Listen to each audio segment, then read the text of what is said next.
Bismillahirrahmanirrahim. Assalamualaikum warahmatullahi wabarakatuh. Waalaikumsalam. Alhamdulillah, alhamdulillah alamin. Salatu wassalamu ala asyrafil anbiya'i wal mursalin sayyidina Muhammad wa ala alihi wa sahbihi ajma'in. Qala al-musannif rahimahullah wa nafa'ana bihi wa bi 'ulumihi fid dharain amin ya rabbal alamin. Baik, kita lanjut ngaji kitab Fathul Qorib. Ya. Kita akan ngaji kitab Fathul Qorib. Masih di pembahasan ya. Di kitab Fathul Qorib ini kita lanjut di pembahasan wa syara'itus sholati qabla dukhuli fiha khamsatu asya. Syarat sholat ya sebelum masuk waktu sholat ya, sebelum masuk pada waktu sholat itu ada 5. Pertama, saya ulas lagi, taharatul a'dha'i minal hadasi. Ini saya baca matanya saja. Suci anggota tubuh dari hadas ya, baik hadas besar maupun hadas kecil. Kemudian wan najasi ya, dan suci dari najis. Wasani satrul aurati, menutup aurat. Lihat di halaman 13, menutup aurat. Kemudian dengan apa? Bilibas yang tahirin, dengan pakaian yang suci. Wasalisu, yang ketiga. Kita ambil aja dari sini ya. Wasalisu, syarat-syarat sholat sebelum masuk pada waktu sholat tersebut. Jadi sebelum sholat kita lengkapi ya, kita betul-betul memperhatikan hal ini ya, sehingga sholatnya menjadi sah ya. Tidak termasuk di dalam pekerjaan sholat itu, tapi di luar ya sholat. Kalau rukun di dalam sholat tersebut, seperti apa kalau rukun? Membaca Fatihah itu kan di dalam pekerjaan sholat ya, apalagi niat. Kalau syarat ini sebelum ya, di luar itu. Nah, contoh ya, seperti suci dari hadas besar dan hadas kecil, menutup aurat dengan pakaian yang suci. Yang ketiga, wasalisu al-wuqufu ala makanin tahirin, berdiri di tempat yang suci. Berdiri di tempat yang suci ya, kita mau sholat harus tempatnya suci. Fala tasihhu sholatu syakhsin, maka tidak sah sholat seseorang. Fala tasihhu, maka tidak sah sholatu syakhsin, sholat seseorang yulaqi, yang nyambung, yang bertemu, ba'dha badanihi, bertemu dengan sebagian tubuhnya, au libasihi, atau pakaiannya, najasatan, dengan najis. Misalnya sekarang tubuhnya itu ya, atau pakaiannya itu nyambung ya dengan najis, bertemu, artinya tubuhnya itu, artinya nempel najis di tubuhnya atau di pakaiannya ya. Nah, kalau sudah ada najis di pakaiannya, di tubuhnya, maka sahnya sholatnya tidak sah. Fala tasihhu sholatu syakhsin yulaqi ba'da badanihi aw libasihi najasatan fi qiyamin, pada keadaan berdiri, au qu'udin, atau dalam keadaan duduk, au ruku'in, atau dalam keadaan ruku', au sujudin, atau dalam keadaan sujud. Kemudian dalam keadaan sujud, sejadahnya ada najis, ya.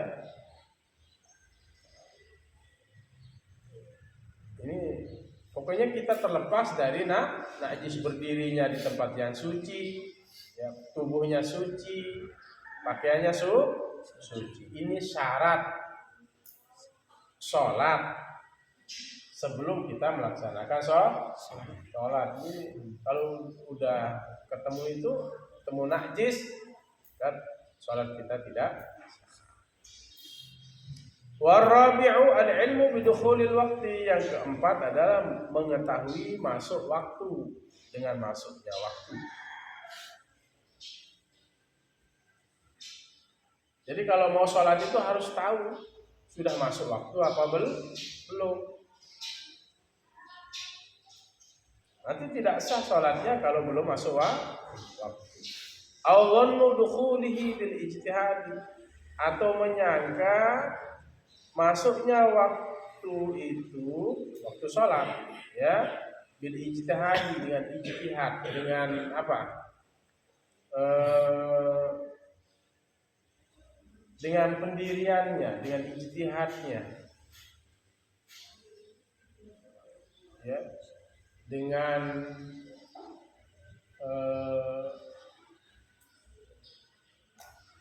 kesungguhan dia mengatakan itu. Oh, ini sudah masuk waktu sholat. Dia menyangka, ya, menyangka masuk waktu sholat. Dia ada ijtihadnya. Orang yang bisa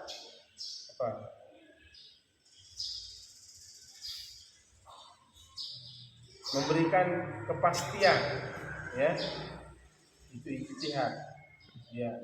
Dia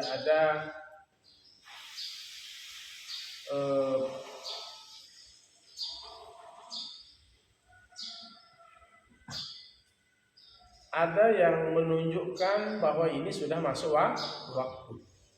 Dia berijtihad. Ya, harus mengetahui masuk waktu, atau dia menyangka sudah masuk waktu dengan kesungguhannya, dengan ijtihadnya sendiri. Ini sudah masuk waktu. Contoh ijtihad, ini matahari sudah condong ke sebelah barat, sudah mulai condong, berarti masuk waktu zuhur. Oh, ini matahari sudah tenggelam, ini sudah masuk waktu maghrib. Itu ijtihad, ya. Atau dia mengetahui masuk waktu, ada jadwal, hasil hitungan sudah pasti. Ada yang setahun itu kan dibuat, ada yang dibuat satu tahun, ya, dibuat 1 tahun jadwal sholat itu, ya, dengan menggunakan ilmu falak.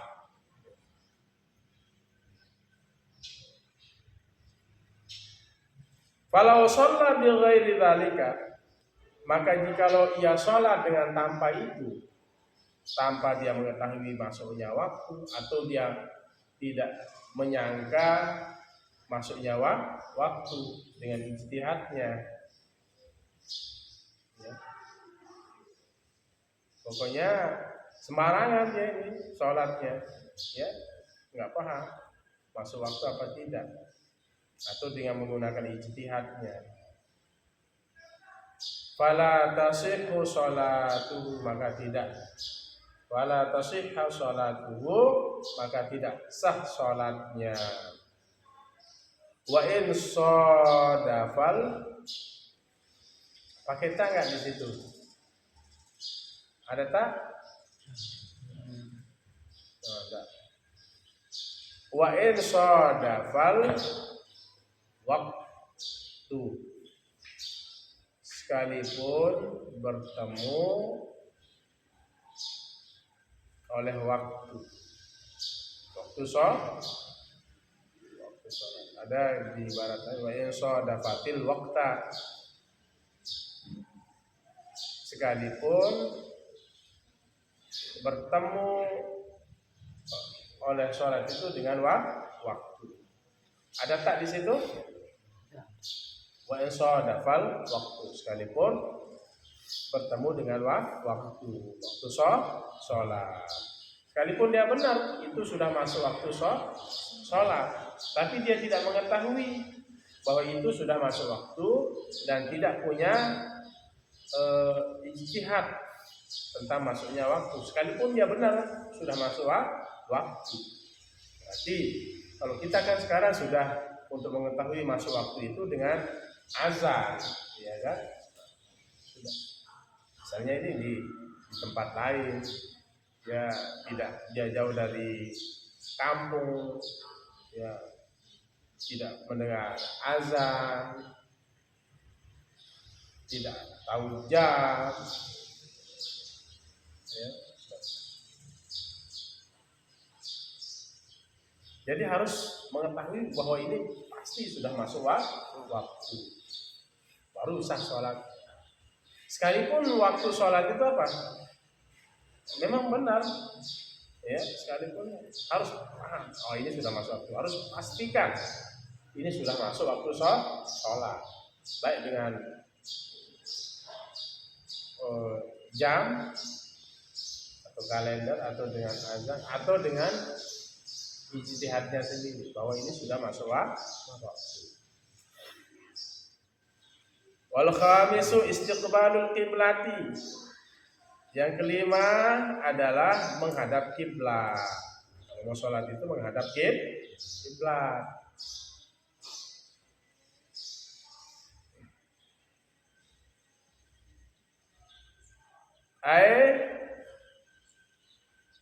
Al-Ka'bati, yaitu Ka'bah. Sumiyat kiblatan, dinamakan kiblat li'annal musalliya, karena sungguhnya orang yang sholat yuqabiluha, ia menghadapnya, ia menghadap kiblat. Itu Ka'bah. Kenapa dikatakan kiblat? Karena orang yang sholat menghadapnya.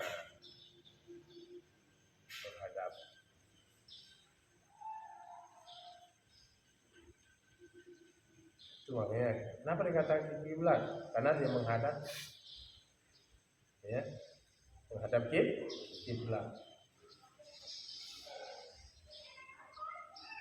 Kiblat itu mana? Ka'bah.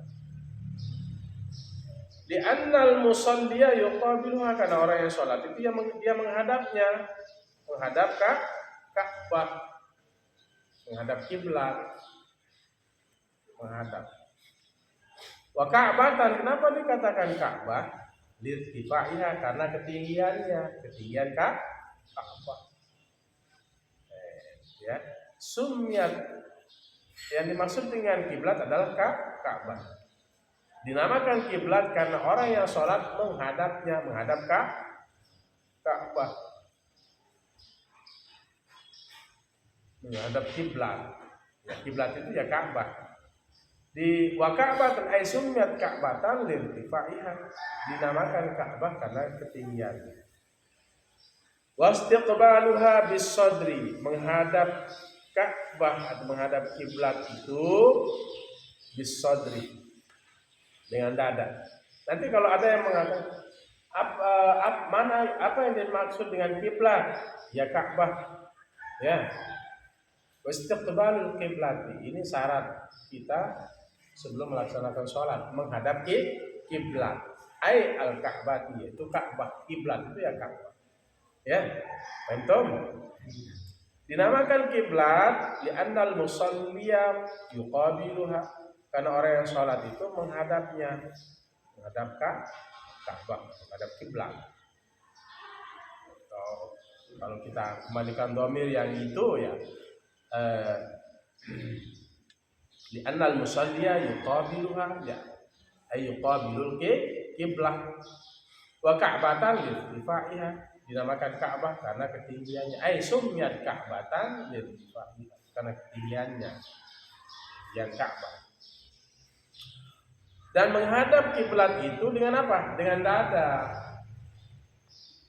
Allahu Akbar, dengan dada. Kayak 2 derajat lebih keras ke kanan. Ya. Menghadap kiblat itu dengan dada, syartun, ini sebagai syarat liman qadara alaihi, bagi orang yang mampu atasnya. Kita menghadap menghadap apa? Liman qadara alaihi, bagi orang yang mampu, alaihi bisadri, atasnya dengan dada, artinya mampu berdiri. Kalau sakit ya duduk, kalau tak mampu duduk tidur. Jadi ketika sholat itu dada kita menghadap kiblat, dada. Ini syarat. Wastasnal musannifu ma dzakarahu biqauli, dan mengecualikan oleh tuan musannif sesuatu yang ia menyebutnya. Apa yang tidak termasuk sekarang? Wa yajuzu tarku al-qiblati, ay wa yajuzu tarku istiqbalil qiblati, boleh meninggalkan menghadap kiblat. Ini yang menjadi pengecualian. Maksudnya itu, ya. Wastasnal musannifu. Tadi syaratnya apa? Dada kita menghadap kiblat. Tetapi tuan musannif mengecualikan. Wastasnal musannifu. Tuan musannif pengarang kitab mengecualikan apa yang ia sebut biqaulihi, dengan ucapannya wa yajuzu tarku qiblati wa yajuzu tarku istiqbalil kiblat. Boleh meninggalkan menghadap kiblat. Mana namanya kiblat? Mana namanya kiblat? Ka'bah. Sama. Boleh meninggalkan menghadap kiblat di salati, pada salat, fi halataini, pada 2 keadaan. Boleh. Pertama apa? Fi syiddatil khaufi. Ada enggak dia nyambung kitabnya di situ? Ayo syiddatu dia bilang ya. Dia pisah. Fi sebenarnya di situ. Tapi salah cetak ini kayaknya. Ada yang pisah fi-nya? Ada yang pisah kitabnya fi? Dia nyambung ya, fa syiddatu ya. Sebenarnya fi syiddati di situ. Fi syiddatil khaufi. Ini kalau kita lihat cetakannya itu fa ya sya dal ta. Apa dibaca? Fi fayashuddatul khaufi. Ya. Fayashuddatul khaufi. Tapi di situ pisah dia. Fi syiddatil khaufi. Itu badal daripada halatain. Jadi boleh kita meninggalkan menghadap kiblat itu pada 2 perkara, 2 keadaan. Fi syiddatil khaufi, pada keadaan sangat takut. Khauf itu takut, syiddah itu sangat. Nah, di situ juga ada kelihatannya salah cetak, khata' matba'i. Fayuqtalu, ya. Pisah dia. Ini karena kita lihat cetakannya fa ya qaf ta alif lam. Dibaca fa yuqtalu, tapi fi qitalin. Pisah dia artinya. Jangan disambung. Kalau dia disambung dibaca fa yuqtalu mubahin. Tapi fi qitalin mubahin. Nakirah dia menjadi sifat itu. Fi huruf jar, bariskan bawah qitalin. Boleh kita menghadap kiblat, Boleh kita meninggalkan menghadap kiblat pada dua keadaan, fi syiddatil khaufi, pada ketakutan yang sangat. Ya. Ai fi qitalin mubahin, pada peperangan yang dibolehkan.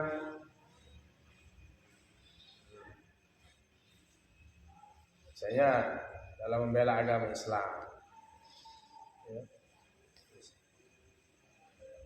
Boleh. Fardhon kanatis sholatu aw naflan, baik sholat itu fardu atau sholat sunnah. Fardhon kanatis sholatu aw naflan, baik fardu adalah sholat itu atau sunnah.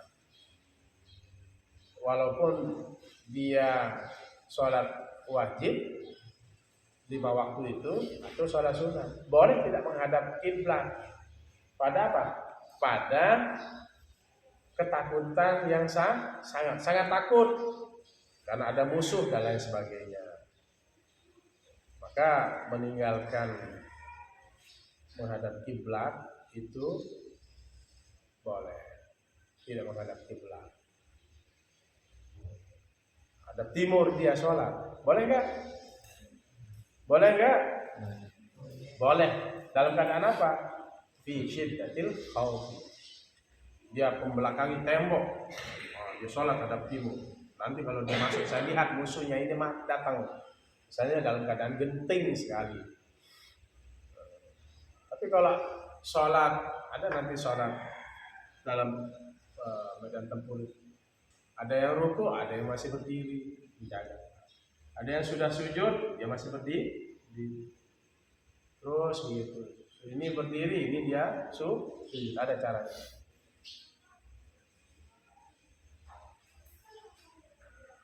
Wafin nafilati,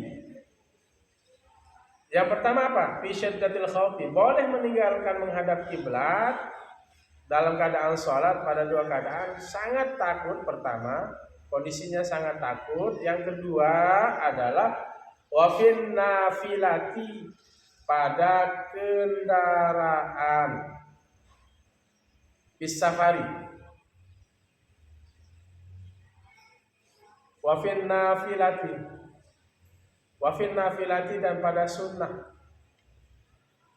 Nawafil, nafilatun, nafilatani, nawafil. Ini jamak dari ini mufradnya, jamaknya nawafil. Yang kedua adalah pada sholat sunnah bis safari, pada waktu musafir, ala rahilati, di atas kendaraan, di atas onta, katanya Rasul. Ya, sholat sunnah ketika musafir di atas kendaraan, sholat sunnah pakai mobil, dia sedang musafir, ya bagaimana? Falil musafiri, maka bagi orang yang musafir, safaron mubahan, musafir yang dibolehkan. Mana musafir yang dibolehkan? Orang yang sedang berdagang, jualan, mencarikan nafkah istri dan anak, musafir yang dibolehkan. Ini sholat sunnah tanpa menghadap kiblat, boleh. Ini Tuan Musonib memberikan pengecualian. Walau qasiran, sekalipun perjalanannya pendek, walaupun pendek. Musafirnya musafir yang pendek, tak jauh dia musafir, tapi dia apa? Dia berjalan untuk melakukan apa? Mencari nafkah untuk istri dan anaknya. Falil musafiri safarun mubahan walau qasiran at-tanaffulu, bagi orang yang musafir yang dibolehkan sekalipun sedikit pendek, at-tanaffulu. Ini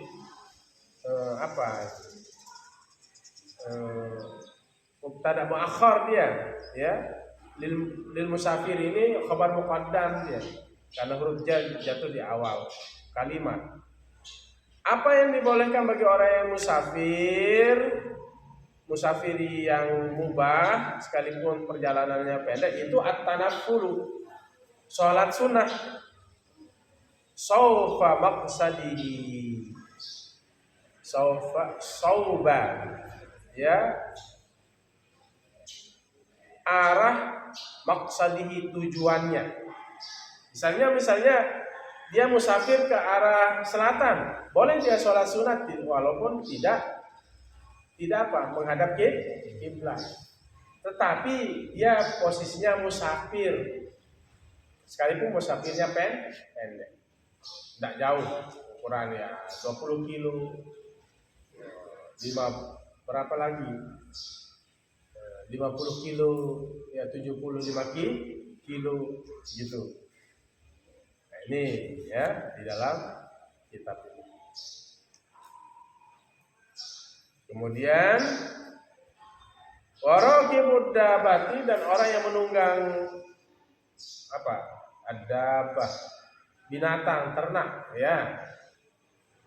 Dalam Al-Qur'an dabah disebutkan apa? Wa ma min dabbatin fil ardi illa 'ala Allahi rizquha. Tidaklah binatang melata, ya.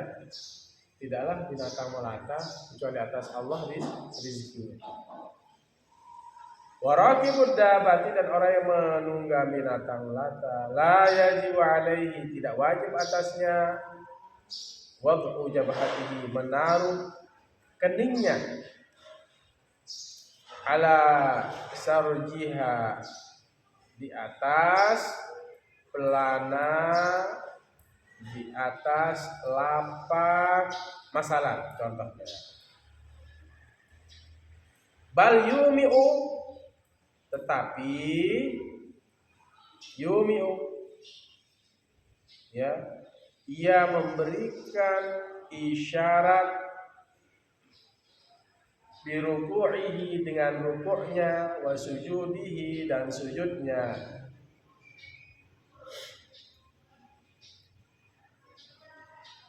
Wa yakunu sujuduhu akhfadha, dan adalah sujudnya akhfadha, lebih rendah, min ruku'ihi, dari rukuknya. Orang yang menunggang kendaraan, waraqibud dabati, orang yang menunggang kendaraan, la yajibu, tidak wajib dia, la yajibu alaihi, tidak wajib atasnya, wad'u jabhatihi ala sarjiha, menaruh keningnya di atas pelana masalah contohnya. Jadi waktu sholat, Allahu Akbar, orang yang di kendaraan atau di mobil atau di pesawat, ya, tidak wajib kita menaruh kening kita di atas pelana, ya, misalnya di atas kendaraan sholat, tidak wajib menempelkan jabah kita, kening kita itu di pelana, tidak wajib. Tetapi apa? Yumi'u, dia memberikan isyarat di ruku'ihi, di ruku'nya, Allahu Akbar, wa sujudihi, dan sujud, Allahu Akbar, lebih rendah, wa yakunu sujuduhu akhfadha, dan sujudnya lebih rendah. Jadi kalau sholat di pesawat nanti begini, Allahu Akbar, nah sholat niat dulu, Allah sholli waradha zuhri arba'a rakaat mustaqbil salati, ada Allahu Akbar. Pas mau ruku, Allahu Akbar, sami Allahu liman hamid, Allahu Akbar, begitu. Itu caranya, ya. Jadi dimanapun kita tetap sholat intinya, walaupun kita di dalam pesawat, walaupun kita di dalam kereta api, kewajiban sholat itu harus diselesaikan. Dalam keadaan apapun, dalam keadaan sakit, saya tidak mampu berdiri, duduk, tidak mampu duduk, tidur. Karena sholat itu yang paling pertama kali nanti ditanya pada hari kiamat oleh Allah Subhanahu wa taala. Wa yakunu sujuduhu akhfadha min ruku'ihi. Ya. Nah, sujudnya itu lebih rendah dari rukuknya. Tapi tidak menempel, tapi hanya dengan cukup isyarat. Wa ammal masyi, adapun yang berjalan, fayatimmu ruku'ahu wa sujudahu, ia menyempurnakan rukuk dan sujudnya. Wa yastaqbilul qiblata fihima, dan ia menghadap kiblat pada keduanya, pada rukuk dan sujud.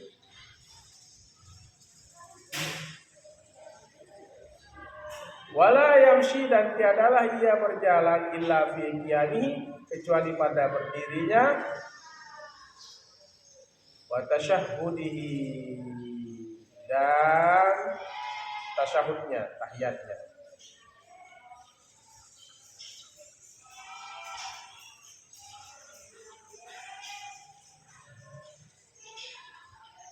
Jadi orang yang berjalan nih, misalnya sholat dalam dia berjalan, dia harus menyempurnakan apa? Rukuk dan sujudnya. Jalan misalnya. Tapi ini dalam keadaan uzur, ya, ada dalam keadaan perang. Dia harus apa? Dia harus sempurnakan, ini orang yang berjalan nih, rukuk dan sujudnya. Dalam pas selesai baca Fatihah dan ayat, dia rukuk. Tapi menghadap mana? Kiblat. Seandainya arahnya ke timur, dia berbalik menghadap kiblat, baru rukuk. Pas sujud juga begitu, dia harus menghadap kiblat. Nah, dia tidak berjalan kecuali pada apa? Pada berdirinya dan tahiyatnya. Pas tahiyat berarti boleh apa? Tidak menghadap kiblat.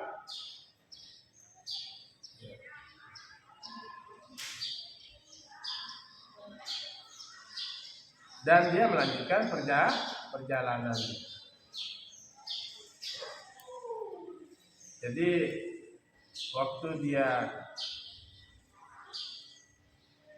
tidak berjalan kecuali pada berdirinya dan tahiyatnya, tasyahudnya.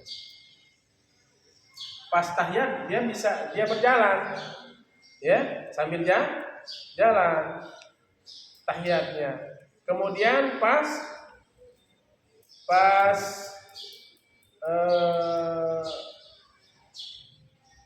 berdiri tegak itu dia berjalan. Tapi saat dia rukuk dan sujud, dia tidak boleh bergerak, harus diam dan dia menghadap kiblat. Tapi ini harus ada apa? Ini harus ada sebabnya, ada uzurnya, ya. Seperti tadi ada peperangan dan sebagainya. Sedangkan sholat sudah masuk. Ini jalan. Wah, ini sedang sholat. Kita sudah masuk waktu sholat, dia dikejar. Sholat sudah, salli fardhu asri misalnya, 4 rakaat. Allah.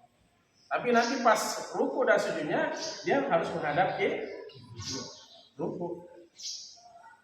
Pas sujud, jalan lagi. Pas tahiyat boleh nggak? Boleh sambil jalan. Kira-kira seperti itu. Inilah fikih. Jadi pelajaran apa? Apapun keadaan, mau di atas kendaraan, ya, di atas binatang ternak, saat perang, apalagi saat sehat, sholat itu tetap wajib ditegakkan.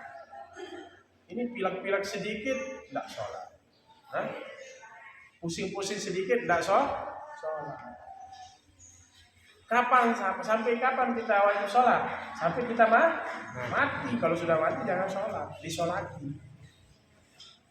Kalau sudah mati disolati. Sebelum disolati kita sholat. Gitu ya, paham semua? Baik. Besok kita bahas di pembahasan berikutnya kita Fathul Qorib. Faslun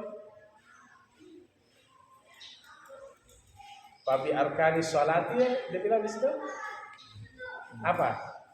Iya. Hah? Iya. Hah? Iya. Apa? Iya.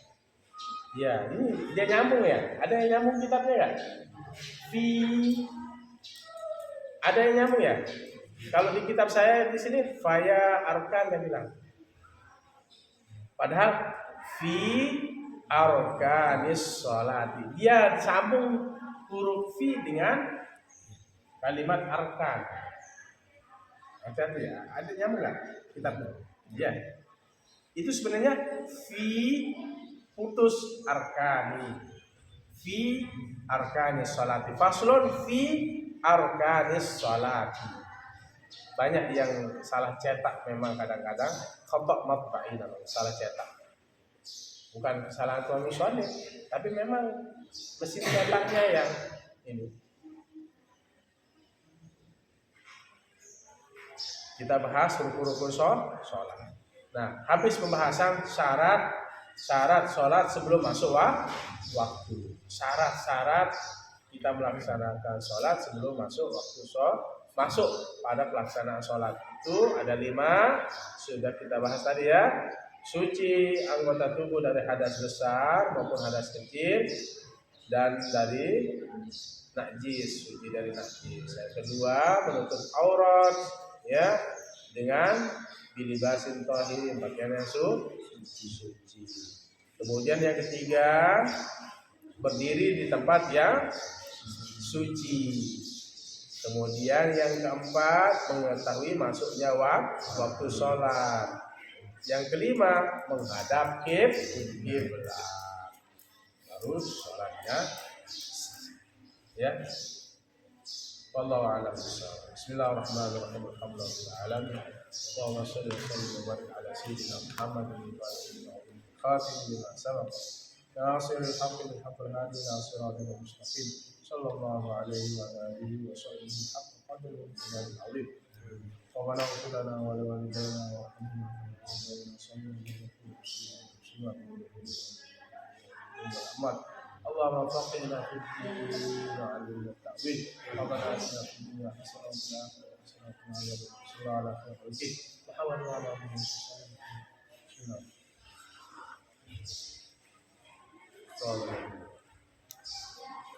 ya, persiapan yang jadi panitia silakan ya untuk mos hari ini. Ya, assalamualaikum warahmatullahi wabarakatuh. Waalaikumsalam warahmatullahi wabarakatuh.